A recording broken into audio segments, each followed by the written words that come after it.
So my first weekend there, he has this woman in his chapel in the rectory who's slithering across the floor like a snake and foaming at the mouth, and her eyes are rolled back in her head. And he's doing all these prayers. And then he looks at his watch and he says, okay, I'm going to go celebrate Mass. I'll be back in an hour. Just stay with her. And I'm like, what? This is my first introduction to this life. He leaves. She looks up at me, and she's got this weird look in her eyes, and she's got the foam coming out of her mouth. And I'm like, oh, hell no. And I get out of there, and I lock her inside, and I sat outside and waited for him to come back. Well, he comes back, and he's like, what are you doing? What happened to the lady? I go, no, she's in there. But I'm not staying in there with her. I mean, are you crazy? You left me alone with her. And he's like, oh, okay. I sometimes forget, for the people who haven't been around this, it's a little jarring. I'm like, a little jarring. Look at her. She looks like a snake. Oh, my gosh. So that was my introduction initially. And then for 9 months, he would do this with people, and I got more comfortable in being in the room with him.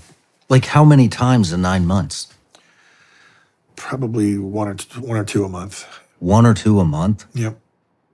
Yeah.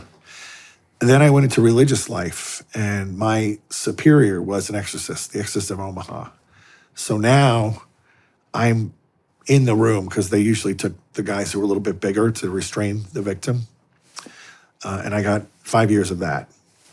And then when I got to Nashville, the bishop knew I was doing that for the religious community. And he says, I want you to do that here for my diocese. Can you do the deliverance? But he says, I'm not going to make you an exorcist because I feel like that's too big a burden on one priest. And I said, okay. And then he died, God rest his soul, Bishop Chubby. And then the new bishop comes in, and I don't have his authority because he hasn't given it to me. So as the priests are calling me for help, I keep referring them to him.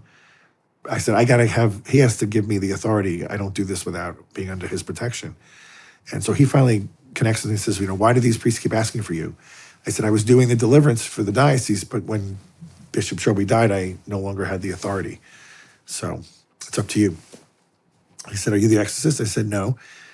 He didn't want any particular priest to be an exorcist. He thought it was too big a burden. And he says, I don't know, I kind of feel like you're fighting with your hands tied behind your back. Like, I think you should become the exorcist. So he sends me to Rome, and I get trained, and then I come back and begin as the exorcist. What does that training consist of? It's intense. It's like... how does it start? I mean, is there an introduction? Welcome to exorcism school? Yeah, it was for like 2 weeks, 6 days a week, 7 in the morning to 7 at night. What is the introduction? What do they say? Well, this is kind of going to be the syllabus and protocol for what we're going to go into. There's probably about 6 or 7 different fields, biblical, practicums, the devil in Hollywood, the devil in media, the devil, Harry Potter had its own class. Harry Potter? Oh, yeah. So you get finished up. They pair you with a mentor who's been doing this a while, and my mentor was in Indianapolis. And so I met with him on a kind of regular basis, and he took me through some of his cases, and I watched him do actual exorcisms, and then, eventually you get your first case that you do it. And I'll never forget it. It was in Murfreesboro. Hold on. Before we get there, how long is the school? It's like 2 weeks. 2 weeks. It's they put it like 2 months into 2 weeks.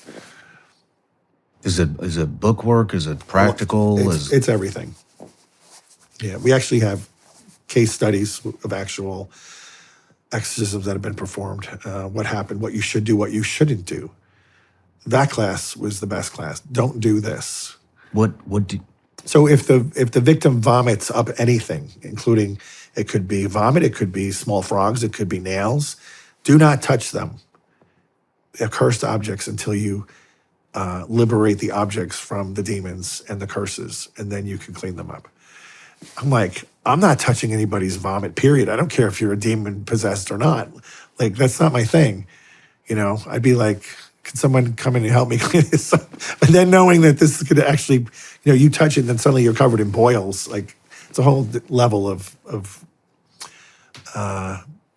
care and attention to dealing with possessed objects. Do they talk about how it happens? How does one get possessed? Yes. Oh, yeah, of course. 100%. And the two biggest ways are dabbling in the occult and... What does that mean? playing with demonic things, Ouija boards, going to a psychic, tarot cards, or actual occult worship of the devil.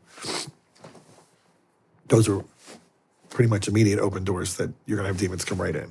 Psychics are demonic. Yeah, they're not channeling your dead relatives.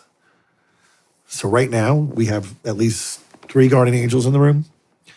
There's also probably demons in this room, and they're listening, and they hear every bit of what we're saying. Excuse me. And when somebody says, well, the psychic told me my mother shared this with me when I was 10, and nobody ever knew that but us. So it has to be my mom, except for the demons in the room who also heard it. And now they're impersonating your mother. If your mother's in heaven, she's having a good day. She doesn't want to come back and visit you, as much as mothers love their children. If she's in purgatory, she needs our prayers to get her moved into heaven. And if she's in hell, there's no getting out. It's not your mother. Wow. They can put up a good show, and it's very, they can also place thoughts in our minds, and they can manipulate our emotions. And when you have that trifecta, the person is 100% believes it's their mother. Interesting. And so how would, so if you're a psychic and I'm getting a reading from you, how does the transmission happen? Well, they're in touch with a demon they may even think it really is a relative, but I think most of them know that there's a power they're tapping into that is dark, and they're not going to share that with you. In fact, some of them will put Christian statues in the room. Sacred Heart is over here, Our Lady of Fatima is over here, just to lower the anxiety level of the person coming in. Because a lot of people have heard it's really not a good thing, but they get desperate. When people are desperate or in fear, they do things they wouldn't normally do. So after the Civil War, these charlatans came up with these talking boards that they were going around and visiting all the widows, saying, I can contact your dead husband, the soldier who died.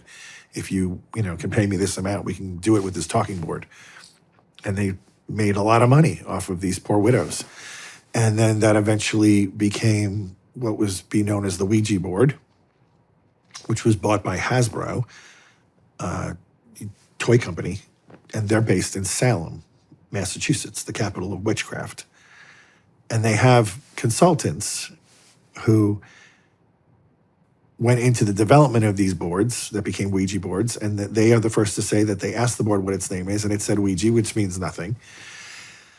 And the first year they went to market, the number 1 board game was Monopoly, and that year Ouija boards outsold Monopoly by 1 million boards.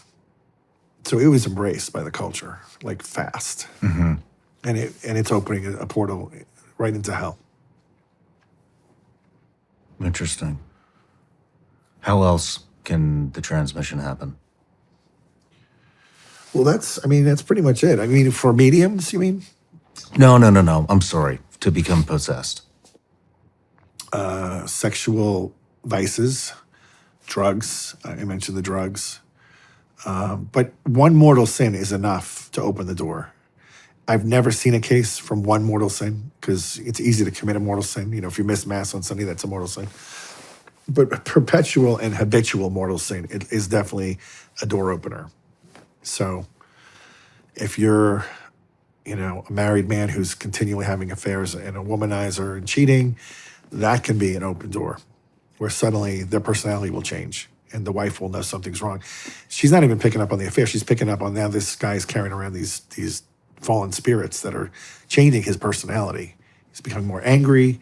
He's more judgmental. He's more rotten. And she just thinks, I must be doing something wrong. I don't know what happened to our marriage.